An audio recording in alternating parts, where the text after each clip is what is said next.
আমি একটা অনাকাঙ্ক্ষিত বিষয় অবহিত করার জন্য আপনাদের সামনে হাজির হয়েছি। রাত 8:30টার দিকে আমার নির্বাচনী এলাকা হালাশিপুকুর পাড় কামাল উদ্দিন উচ্চ বিদ্যালয় কেন্দ্রে আমি এশার নামাজ শেষে পুলিং এজেন্ট ফর্মে সাইন করার জন্য যাই।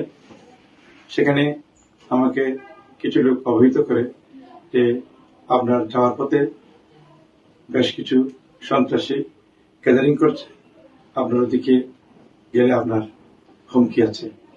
তখন আমরা বললাম যে আমি একটা কাজে এসেছি, আমাদের সাথে ওনাদের বা সন্ত্রাসী কার্যক্রমের কি বা আছে। সত্যি দুর্ভাগ্যবশত আমরা যখন গাড়ি দুটার জন্য যাচ্ছি তখন আমার গাড়িতে হামলা করে এবং আমাদের দিকে তেড়ে আসে এবং মারমুখো হয়ে তারা যে সন্ত্রাসী কার্যক্রম চালিয়েছে আমরা এই ঘটনার তীব্র নিন্দা করছি এবং ধন্যবাদ জানাচ্ছি। সাথে সাথে সেনাবাহিনী, পুলিশ প্রশাসন দ্রুত ঘটনাস্থলে এসে সন্ত্রাসীদেরকে নিবৃত্ত করে, বিশেষ করে শওকত এবং সাইফু নামক সন্ত্রাসী নেতৃত্বে 200 থেকে 300 জন লোক আমাদের উপর হামলা করে।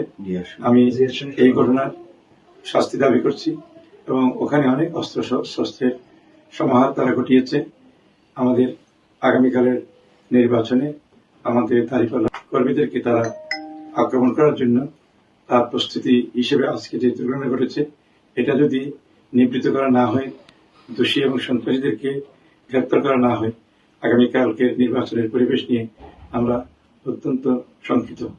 আমি প্রশাসনের কাছে এই সন্ত্রাসীদের গ্রেপ্তার এবং নির্বাচনের পরিবেশ সৃষ্টির জন্য আজকে যে ধারাবাহিকভাবে তারা ব্যবস্থা নিয়েছে, আমি তাদেরকে ধন্যবাদ জানাই এবং আগামীকালের 8 আসামির সর্বত্র নিরাপত্তা বিধান করার জন্য আমি প্রশাসন এবং পুলিশ প্রশাসন, সেনাবাহিনী, ম্যাজিস্ট্রেট সকলকে বিনীত অনুরোধ করব এবং আগামীকালের নির্বাচনে দাঁড়িপাল্লার বিজয়কে তারা ব্যাহত করার জন্য যে পরিকল্পনা করেছে তার পরিকল্পনা নস্যাৎ করার জন্য জনগণকে এগিয়ে আসার জন্য আমি আহ্বান জানাচ্ছি।